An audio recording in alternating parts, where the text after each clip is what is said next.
বসে তাদের সাথে যে কথা বলতেছি জাস্ট এতটুকু বুঝতে পারতেছি তারা দুজন বিবাহিত। তার জামাই কি করে এটাও জিজ্ঞেস করা দরকার।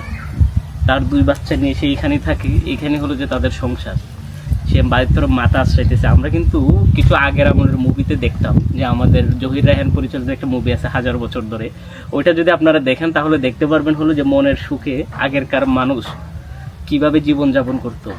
যুদ্ধ পরবর্তী সময়ে আমাদের দেশে কিন্তু অনেক ভয়াবহভাবে আমরা বিভিন্ন ক্রাইসিসে ভুগি। খাদ্য অভাব ছিল, যুদ্ধের পরপরই খাদ্য অভাব এবং আমাদের মহামারী পর্যন্ত চলে আসছিল, বিভিন্ন রোগ চলে আসছিল। আমাদের দেশটা এখনো মিডল ডেভেলপমেন্ট হয় নাই, বাট এর আগ পর্যন্ত আমাদের রংপুরের অঞ্চলগুলা, কিশোরগঞ্জের সাইডের হাওড় অঞ্চলগুলা, নোয়াখালীর দিক দিয়ে অনেকটাই কিন্তু আমরা এই সেম ওয়েতে রাইট নাও আফ্রিকার বিভিন্ন গরিব দেশগুলো যেভাবে ভুগতেছে সেম সিচুয়েশন আমরা ছিলাম। অথচ এই দেশটা কিন্তু বাংলাদেশের চেয়ে 4 গুণ বড়, মাদাগাস্কারটা।